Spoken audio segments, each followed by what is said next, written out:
Yeah, not sure I want that. Doesn't sound like a good time.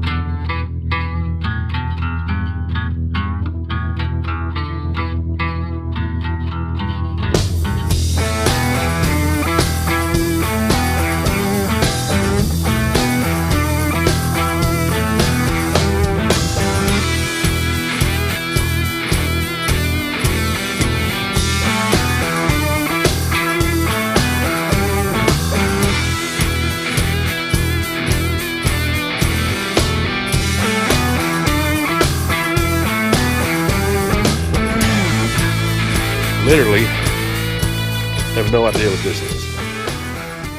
3 Sticks Monument.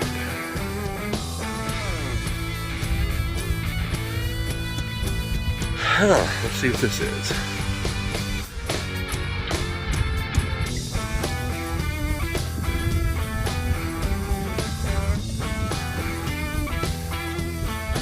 Roads, water, forest, recreation. That sounds like 4, not 3.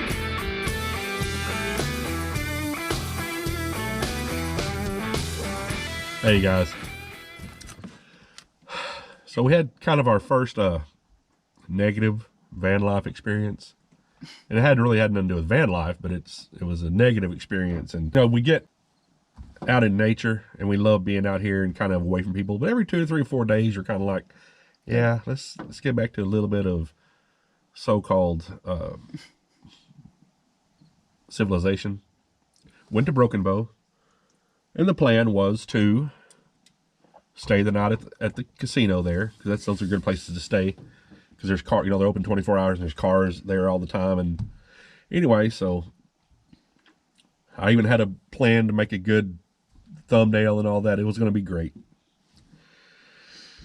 So we get there and we take a little bit of money in, not much. I think it's like 20 a piece is what we took in. Because I'm not giving a casino all of our money. Just not going to do it. If I don't hit within $20, then I'm not going to hit because I don't care. But we came out like 60 ahead. Yeah. Great.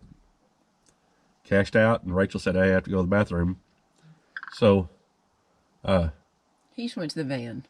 Yeah, I went to the van, and she came out, and I'll let her tell her side of it. I saw lights on the truck, so I took a picture of the license plate and took it back into the casino, talked to a security guard, and they said, well, promotions, I handle that. So I went over there and talked to them, and they said, yeah, we'll call them. So they called them. I'm walking back out. There's a lady coming around like the front area, and I thought it may have been her truck. Oh, was that your truck with the lights on? I just sent it to promotions, Anyway, I walk back out.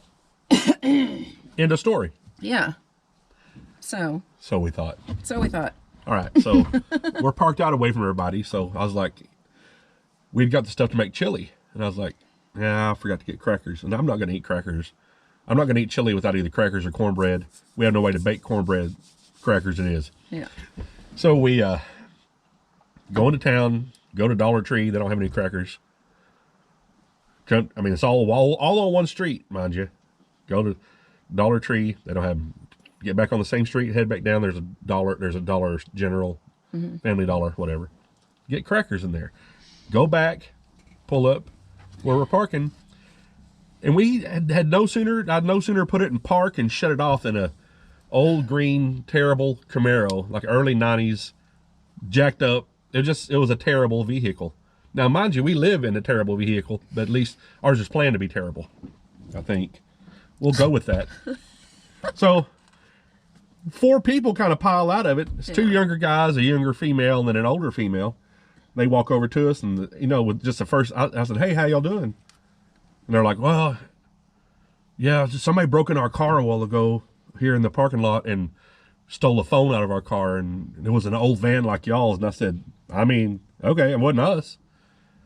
And they said, and then the younger lady was like, "Well, y'all been following us around." And I'm like, "What?" I said, "We went in to get crackers." I said, "There's one street." Well, yeah.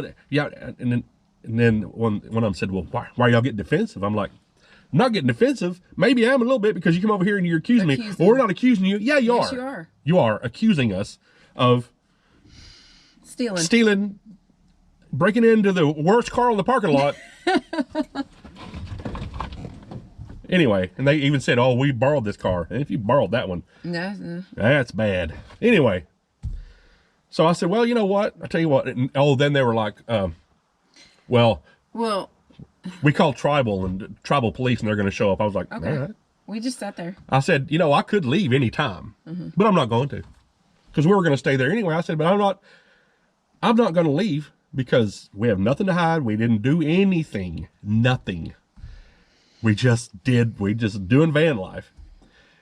Anyway, so, Couple hours. I mean, it's probably an hour, maybe an hour. Maybe an hour. Two of them had walked in and they came back out with like an ops manager. And he kind of walked to their car, then he walked right up over here, and I was like, well, here he comes.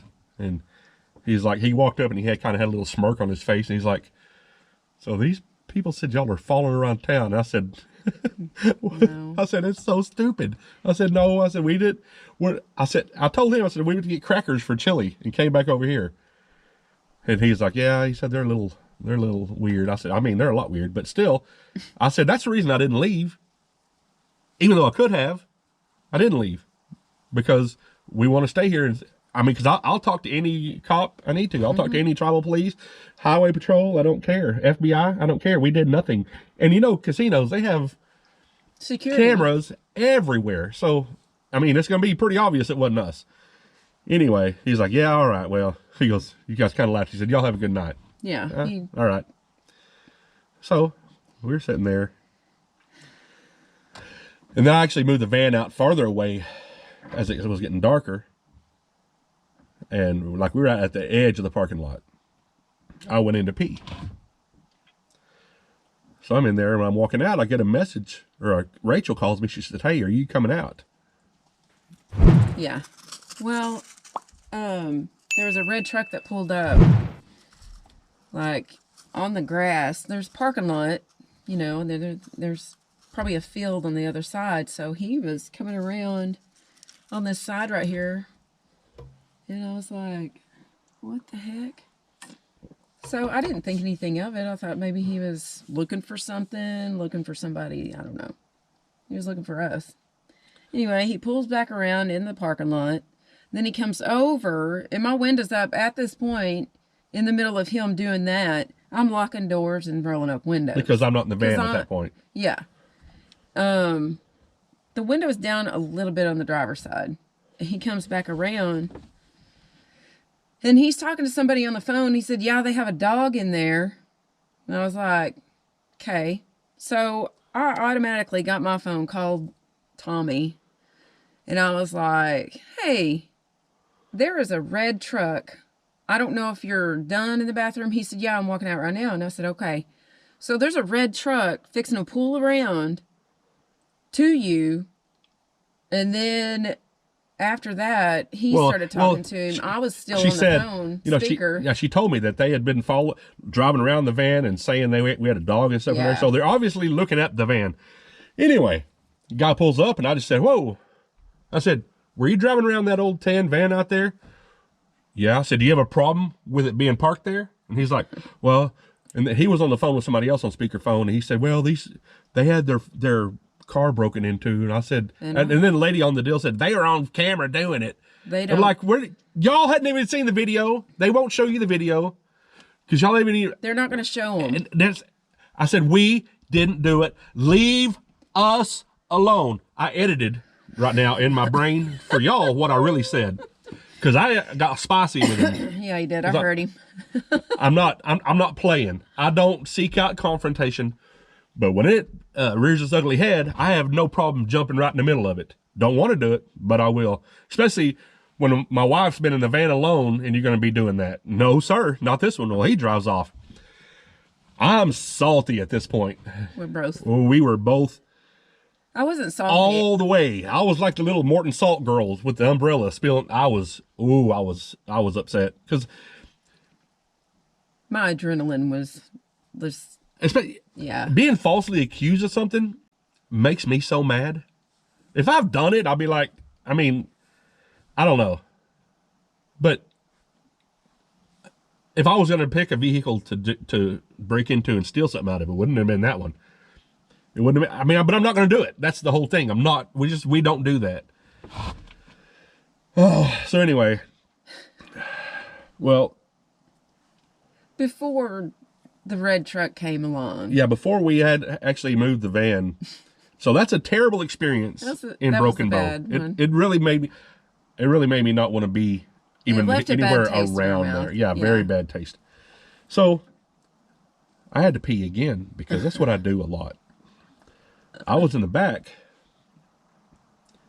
because I have a cranberry juice container with a wide mouth because it's just easier. Well, I'm back here and Rachel says, "Oh, honey, there's a white van pulled up right beside us. Keep in mind, not near anybody." Yeah. It was a church van. I was like, okay. So again, I don't like confrontation, but I was like, after everything else that had happened, right. I boiled right out of the side and came around. This guy was like, "Hey man, we love your van. I just pulled up over here to," and I could instantly tell that it was a different situation. Yeah. He was just saying, "Hey, cool." And so I said, "Oh, thank you." And we started talking. And I'm sorry if you're watching this, I don't remember your names. We're sorry. I'm sorry. But you can put them down in comments and and if we're ever back in town, we'll definitely look you up and all that. But yeah, put it down in the comments. They had bought, it was like a 2000 Chevrolet van. It was an old church van, extended. It was a really cool van. That'd be great for van life. And that's the reason they stopped, was because they saw this, and because obviously it's a van life van, conversion van, DIY conversion, whatever you want to call it. But we had the coolest conversation with them for probably 30 minutes, just talking about, they looked inside ours, we looked inside theirs, and they had done nothing to, but they're going to. Yeah. But they had got it for a really good deal. We're talking about solar, and I showed them the diesel heater, because that's what I do. It's a diesel heater. If you know, you know. Showed them everything that they could. Yeah, just a great conversation. They were telling us stuff about them, asking about us. They subscribe to the channel. They've commented. They're like, if y'all need anything, we should have invited you in for backstrap and eggs. I'm like, yeah, you should have invited us over backstrap and eggs, because I'm not afraid of either of those things. But then they left, and it was just a. It was good. Yeah, it was just the dichotomy of the two vastly different experiences, situations, happenings. Pick one of those to go with it. That made my heart happy. Absolutely. And to be able to inspire somebody, because the van inspired them, and then us talking to them about it inspired them to do it. Yeah. To do what they wanted to do. So, what it boils down to is, don't be scared. But what it boils down to is, it was really a terrible, terrible experience, and then another really good one. Because we made new friends. Yeah. We did. Hey, Badger. Anyway. So that's kind of I think it's a Charles Dickens book, A Tale of Two Cities. So this is more like a city of two tales. Just two different things happen. And Patrick comes in right at the right time to take the center stage. Hey. Anyway, we thank y'all for watching. Thanks. Peace. Bye.